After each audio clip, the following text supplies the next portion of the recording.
So here are a few competency-based questions in applied mathematics, numerical applications. So let's start with the first question. A motorboat can travel at 15 km per hour in still water. It travels 18 km downstream in a river and then returns upstream to the starting point. If the speed of the current is 3 km per hour, find the total time taken for the road trip. Now, what is the speed in still water? It's 15 km per hour, and speed of the stream is 3 km per hour. And you are given that the speed upstream, speed is distance by time. So the distance is 18, so it will be 18 by 12. 18 by speed upstream is given as 12 km per hour and speed downstream is 18 km per hour, because you have to add speed of the stream plus speed of the boat in still water for the downstream speed, and upstream speed will be speed of the boat minus speed of the stream, which is 12 km per hour. Now speed is distance by time, so what is time? Time is distance by speed. What is the distance here? Distance is 18 km. So time taken to go upstream will be 18 by 12, which is 3 by 2. And time taken to go downstream will be 18 by 18, which is 1. So total time taken will be 1.5 plus 1, that is 2.5 hours. Next is on boats and races. In a 1500-meter race, X beats Y by 30 meter or 6 seconds. What is X's time over the course? So X beats Y by 30 meter or 6 seconds. That means speed of Y will be 30 by 6, which is 5 meter per second. So when Y covers 1500 meters, X covers 1470 meter. Why? Because X beats Y by 30 meters. So time taken by Y will be 1500 by 5, because speed of Y is 5, speed is distance by time. So time is distance by speed, that is 300. So Y takes 300 seconds and X beats Y by 6 seconds. So how much time will X take? 300 minus 6, that is 294 seconds. Okay, the next question is again on boats and streams.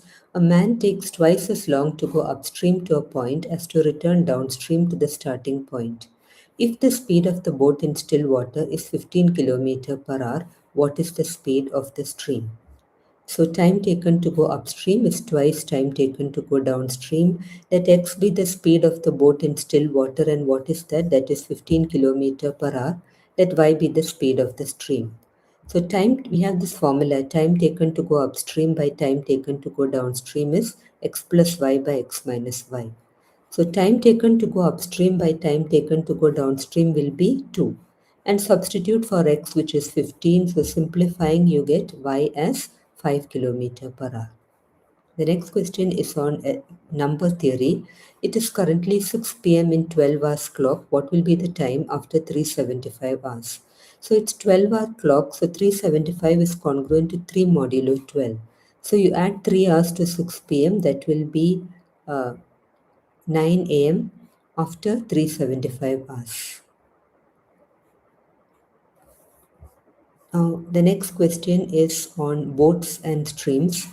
Two friends started from A, moved to a place B, and then returned again. One of them used a cycle at a speed of 12 km per hour, and the other sailed on a boat at a speed of 10 km per hour. If the river flows at a speed of 4 km per hour, which one will return to A first? So speed of the cyclist is 12 km per hour, and what is speed of the boat? 10 km per hour. Speed of the stream is given to be 4 km per hour. So upstream speed is speed of the boat minus speed of the stream, that will be 10 minus 4, which is 6 km per hour. This we denote by V. And what will be the downstream speed? Speed of the boat plus speed of the stream, which is 14 km per hour, which I denote by U. And we have this formula, average speed is 2uv by u plus v. So substituting, you get 2 into 6 into 14 by 20, which will be 8.4 km per hour. But speed of the cyclist is 12 km per hour. So speed of the cyclist is greater than speed of the sailor, so the cyclist will return to A first. The next question is on allegations and mixtures. tea worth rupees 126 per kg and rupees 135 per kg are mixed with a third variety in the ratio 1 is to 1 is to 2. If the mixture is worth rupees 153 per kg, find the price of the third variety in the kg. So if the first and second variety are in equal proportion, so we take the average of that. That would be 126 plus 135 by 2, which is 130.50. What do you need to find? The price of the third variety. So let X be the price of the third variety. So we have this chart which we draw here. The mean price has to be 153. The cheaper one is 130.50. X will be expensive than 130.50 because the mean is 153. The left hand side is X minus 153 and the right hand side is 153 minus 130.50, which is 22.50. So we have X minus 153 by 2250 will be 2 by 2 because we have 1 is to 1, which is 2, 2 is to 2, which is 1. So simplifying, you get X as 175.50.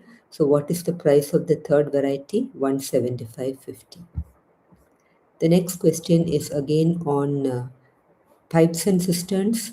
Tap P alone fills a cistern in 2 hours, while tap Q alone fills the same cistern in 3 hours.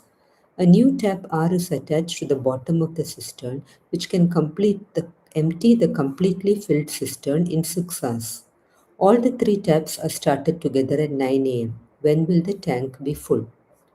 So pipe P's 1 hour work is 1 by 2, pipe Q's 1 hour work is 1 by 3, and pipe R's 1 hour work is 1 by 6.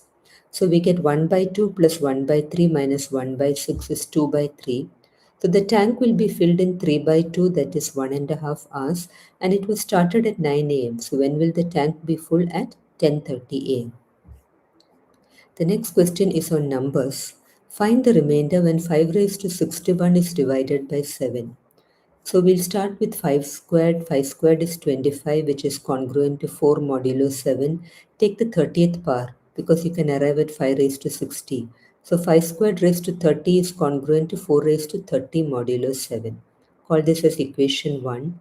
Now 4 cubed is 64, which is congruent to 1 modulo 7. Once you get 1, it becomes easy. So how do you get 30? 4 cubed raised to 10. And this will be congruent to 1 raised to 30, which is 1 modulo 7. So 4 raised to 30 is congruent to 1 modulo 7. Substituting in 1, what do you get? 5 raised to 60 is congruent to 1 modulo 7. And I have 5 raised to 61 here. So if I multiply by 5, 5 raised to 60 into 5 is congruent to 5 modulo 7. So 5 raised to 61 is congruent to what? 5 modulo 7. So the remainder, when you divide 5 raised to 61 by 7 is 5. The next question is on numerical inequalities. If A greater than B and C less than 0, which of the following is true? A plus C less than B plus C, A minus C less than B minus C, AC greater than BC, A minus C greater than B plus C. The first one will be ruled out because if C is less than 0 and you cancel the C, A less than B. For the second one, if you add C on both sides, A will be less than B, which is not true. For the third one, if you divide by C, since C less than 0, we get A less than B, which is not true again, since A greater than B. Now the fourth one, if I subtract, I get A minus B greater than 2C. And A minus B is positive because A is greater than B and C is less than 0. So 2C will be less than 0. So A minus B greater than 2C is true. So the answer is option D. So here are a few questions on applied mathematics numerical applications which we went through. Thank you.